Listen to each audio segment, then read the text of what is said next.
Morning everyone, just making my way to camp now. Not so cold this morning, just misty, and it's been a while since I've been up here.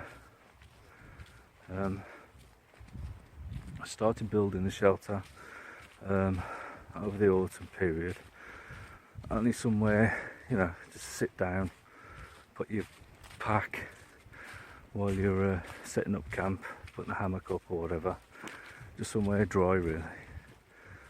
And I noticed that someone had been and started building and adding to the shelter, which I don't mind, because I was expecting somebody to find it eventually. I knew, like being in this country anyway, it would be found eventually, but I was expecting it to be vandalised, kicked down or whatever, but they'd actually started building on. So now I'm going to go and have a look, see if they've done anything else to the site. Today, so I've just bought my DD frontline hammock, standard DD frontline hammock, and 3x3 tarp, under blanket. That's a lot really, just enough to make a drink, and should be good. Looking forward to it. Looks like I say, it's been a while. This is the Christmas period, which everybody seems to love so much. So let's go and have a look.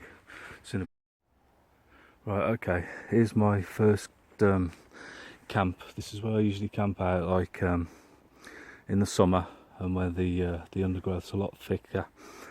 Only over this way over here, down there a bit further, a few hundred metres, there's a trail that runs across here.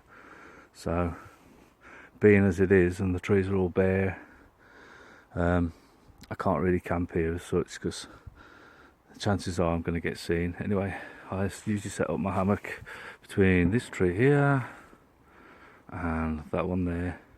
Plus I also use the back trees over here also. I've had up to like 3 hammocks set up here at a time, and yeah, it's a good spot. Here's another place where I've set up hammocks, just a little bit further up, across here from this tree across to here. That's another spot, and also from here to here as well. So like I say, I can't use it now because like in the middle of winter I will get seen. It's guaranteed, so it's just not worth the risk at all. Anyway, I'm going to make my way up to like winter camp and the shelter, see if it's all still there. Okay, catch you in a bit. Right, I've arrived at the winter camp and the shelter looks okay. If I swivel around you should see it. It's all alright. It's all intact. It doesn't look like anybody's been back since. Yeah, so yeah, the first thing I noticed when I came back earlier on in the month was that there was a chalky wrapper left down here, which I could just tell the way things were that it wasn't intentional. Plus pine boughs have been added onto the side of the shelter. They've done a decent job actually.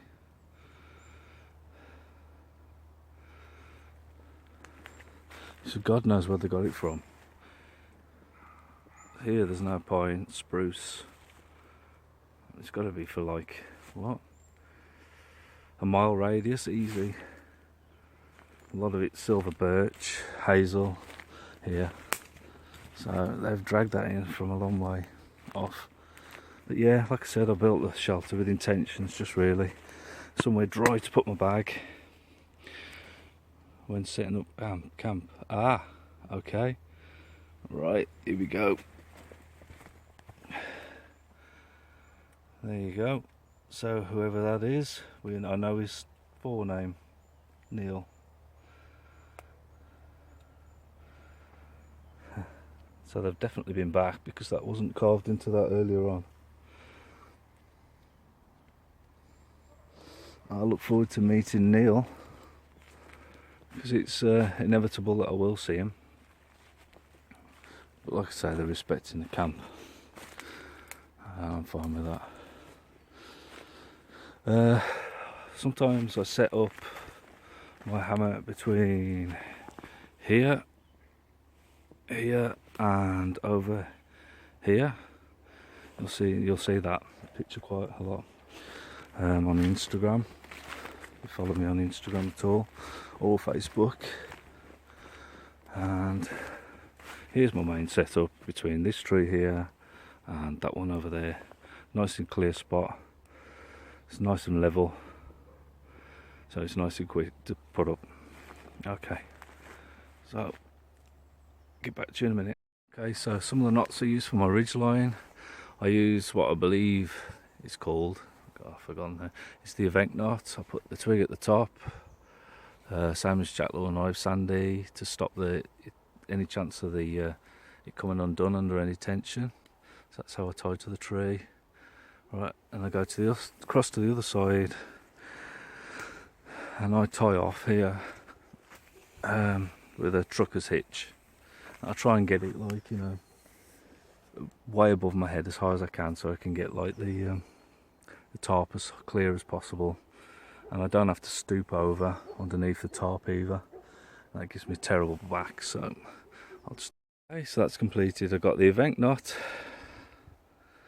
and I've got the trucker's hitch, the event to hold, and the hitch, trucker's hitch to tension. So there's a ton of tension on that. Okay, so now time for putting the tarp across in the diamond configuration. Okay, so this is my way of fastening the tarp to the ridge line. Get a carabiner, cheap one, and some Dyneema cord, and I do a prusik knot, and I do that in one corner of the tarp, and then in the opposite corner I would repeat, do exactly the same, then throw the tarp over the ridge line.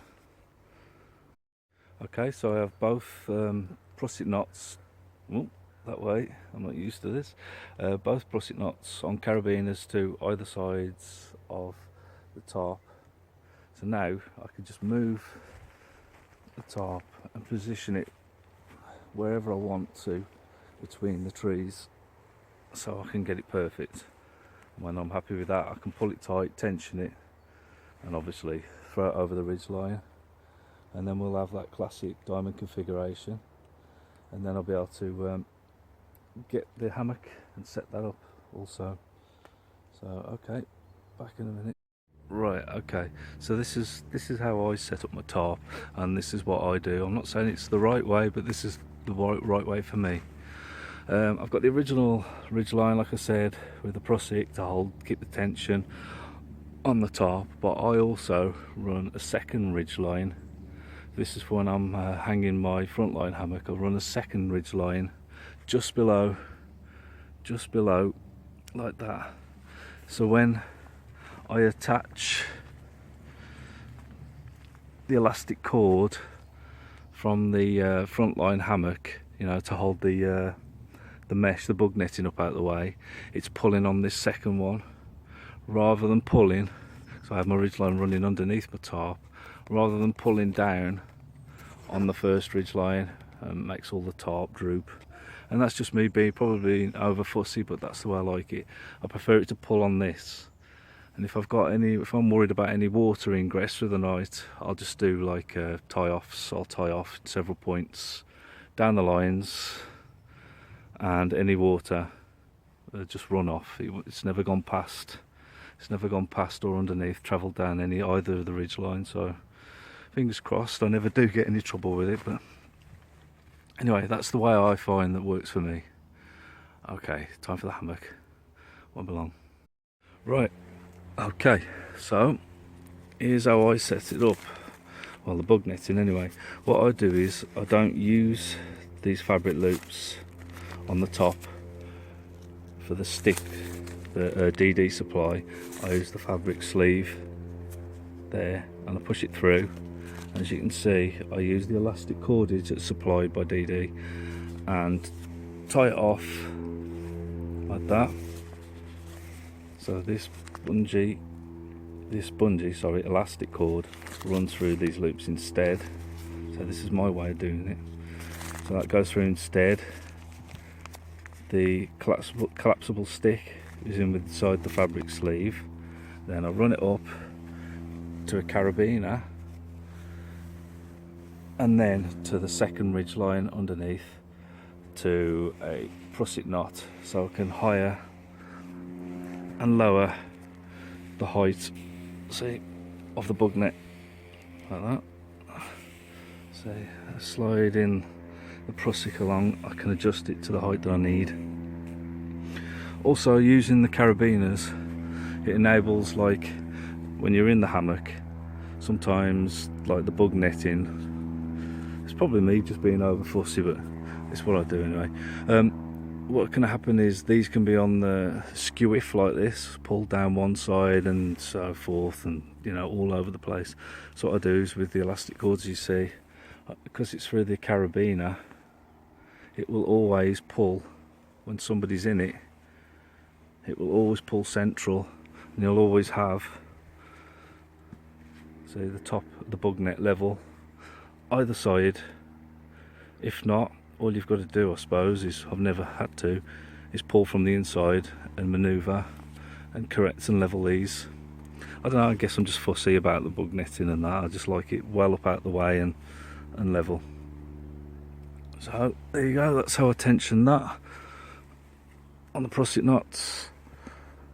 Now, okay, that's fine. So now all I've got to do really is, I'm on the wrong side of the hammock, not that there is a wrong side of the hammock. I've got to attach the under blanket to these fabric loops with carabiners, and then that should be just about done really, because I'm not doing an overnighter tonight. I'll just come out for a quickie really. But it's always good to practice putting up your tarp and your hammock, as you know. So it's always good practice. So okay, time for that. Back in a sec. Right, that's the under blanket fitted, all well and good. Fitted onto, I have mine onto the carabiner rather than like the end of the hammock itself. Just personal preference, but that's why I do it. And do as you should do. Carabiners to the loopholes, and same the other end. Where are we? Same there. So that's pretty much all done, ready to get in, other than the ground sheet, and time to get a drink on, because I'm absolutely bloody thirsty. Okay, I think I've made previous videos about this before. This is the stove that I always seem to resort back to, and I'll take anywhere and everywhere with me if I go woodland camping or even backpacking. Not that I do that so much as I used to. The only modification I made to the Trangia triangle was, see that V piece on the top? I got that off a YouTube video a few years ago. Was that I had to make that because it wouldn't take smaller cups or pots. So that's the only modification I've had to do with that. I used the Alp kit, titanium 650ml pot. The only modification I did for that is if you stick it on a campfire, this toggle drops over like that. There's other pots on the market that got this done, but this hadn't. So obviously if you've got gloves and you're over a campfire, you just not, you want to be able to take the lid off. So I just cut a groove in the top so it'd hold that vertical like that. Other than that, that's great. And I'm doing, what shall I do? I think I'll pick hot chocolate today. Yeah, hot chocolate, what else have I got? Coffee. Yeah, hot chocolate it is. Okay, catch you later.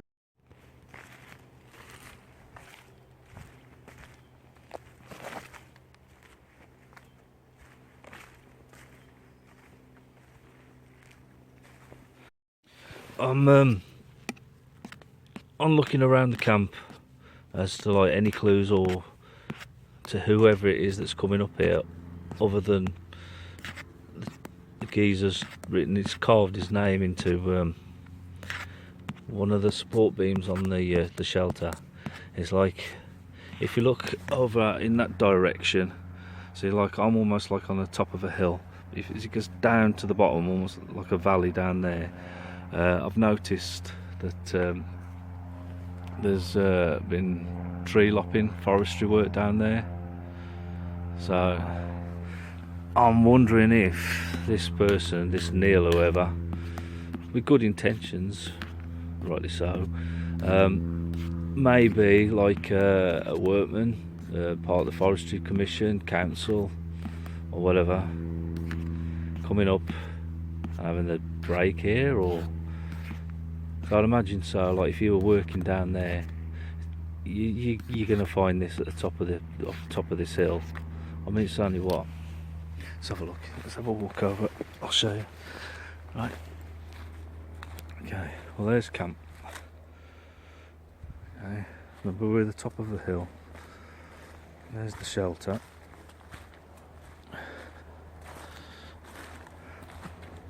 Added my name in there. Okay. It's busy with helicopters today. I don't know what's going on. Right. Jesus. Right. It's usually silent in here. Right. If you look down the bank, down here, try and get down. Right, without ending up on my arse. Bloody brambles never die off. Oh yeah, by the way, I'd like to say hi to James Edwards. He's the guy that's got a fantastic channel going. Love all your vids, James, every one of them, even your DJing stuff. And he's got me to start uploading a few vids again, so cheers, James, you're a star. I hope you've had a great Christmas, mate. I know you, from what you say, you think along the same lines as I do. I know exactly where you're coming from. So, well, happy holidays anyway, mate. I hope you're having a good one. Anyway, if you look down there, I'll try and zoom in. So this is only my phone, but through there's loads of like work being done, lopping of trees, stacking. This isn't a working woods as such. This is like National Trust. So I'm thinking maybe there's diseased trees. I really don't know, but I'm thinking anyway that Neil bloke or wherever it is coming up, getting wood from there and coming up to the top of the hill here and found my shelter. It just goes to show, anywhere in England, anywhere in this country, you're never gonna, find a place that's totally, untouched by anybody else. It's always going to be owned by somebody else. There's always going to be the risk of being caught if you're on private property, which, to be honest, I quite like that. To be honest, I like this stealthy part of camping. I'm not into permission camping, even though I have done 1 or 2 permission camps. It's not my thing. And sitting around the campfire and getting pissed up is not my idea of fun either. I come, like James and many others, I choose to come do wild camping, stealth camping, to get away from it all, not to get pissed up, just to get away from it all, be with nature, try and relax, de-stress and get away from today's life, the fast pace, the grind, whatever you want to call it. So, like I say, it's usually quiet here. There must be some air show going on. But anyway, I've got my hot chocolate to have, so I'm parched. Anyway, it's not quite 2017 yet. It's actually New Year's Eve today. So anyway, and I wish you all the best, and I hope the year works out great for you. And I'm going to sit here now, listening to the helicopters, drinking my hot chocolate. Oh, it's fantastic.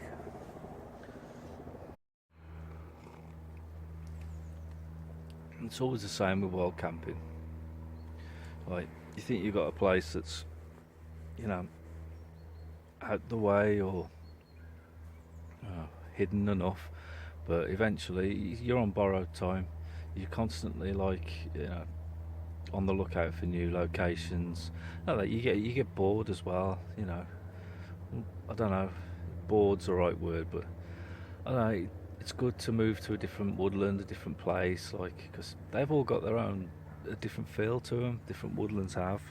If you're into wild camping, you'll know fully what I'm on about. There's a different feel to every woodland or forestry that you ever go into. This one's usually peaceful, and one of the most quiet ones that I've found as of yet. There's a few miles like from home, but you don't mind that. It's worth it just to come here and zone out from all the crap.